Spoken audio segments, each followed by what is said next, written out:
go. I have not had... Yes, I know it's bad. Just bear with me. This is me. Me in August 2023 that had just set off to do the Great Divide mountain bike route solo with no previous bikepacking experience.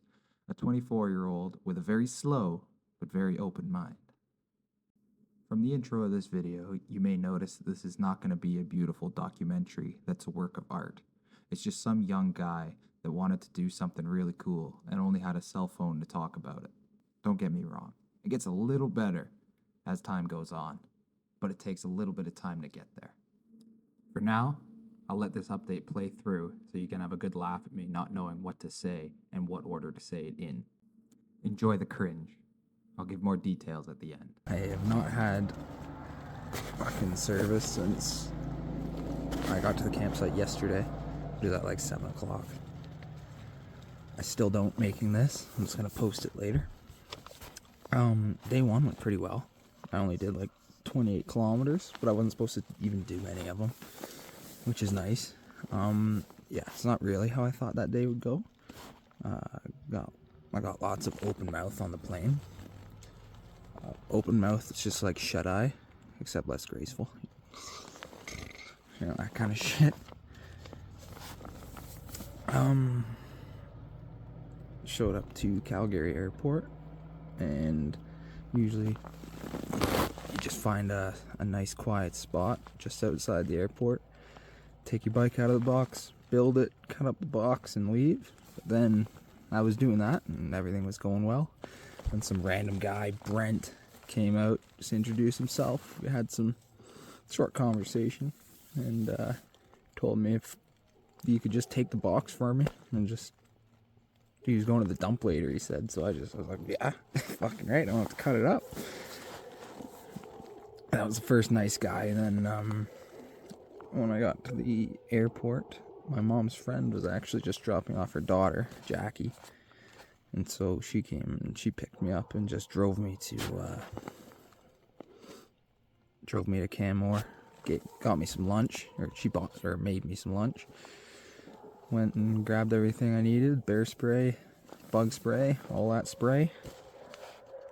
And then, so I was gonna actually just bike from the airport to Banff, and then start within, like, I was gonna do that over 2 days.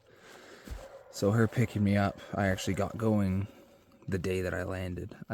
So that's not how I expected that to go. I'm glad it did go that way. Very happy I just got going. But yeah, so Jackie stocked me up with lots more snacks and stuff, keep me going, which was muchly appreciated, as well as I was gonna be going on the 17th, leaving actually from Banff on the 17th and starting, but actually just ended up going on the 15th, which is great. So first day I only did 28 kilometers. That felt like hell, but we are gonna blame loose gravel and altitude change for how exhausted I was at the end. We're not gonna even consider the fact that I am out of shape. It can't happen. So the first stretch, the first 28, wasn't all that bad. I didn't feel like I did like 654 feet of ascent in total. That's just like climbing, not my total. I was sitting at about 1,500 feet altitude. But yeah, that's how the first day went. Wasn't too bad, can't complain. Well, that was day one of my Divide ride. Kind of hard to get any useful information out of the video, but I'm a rookie, so you get what you get.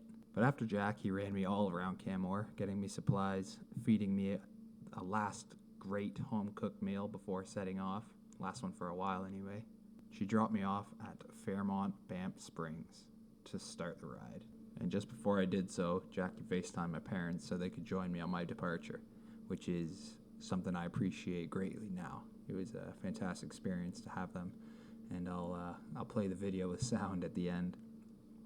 And after my short but grueling 26 kilometers, I made it to Spray Lake Campground at around 7 p.m., where I was greeted by an overpriced and very full campground.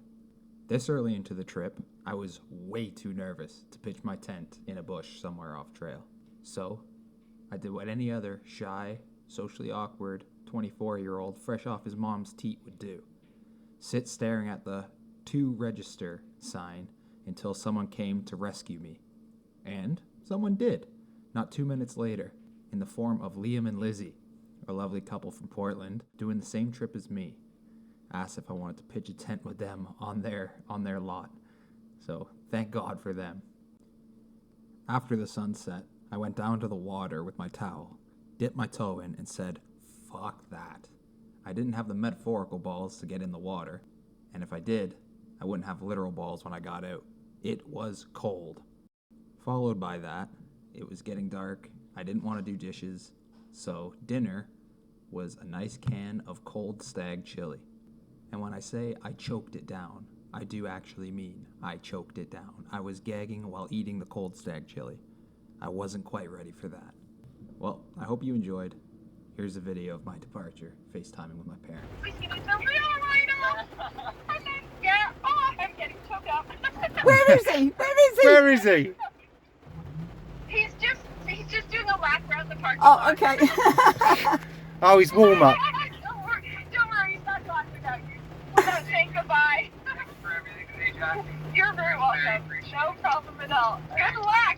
Okay. Bye, love. Hey, Bye. good luck, Bye. son.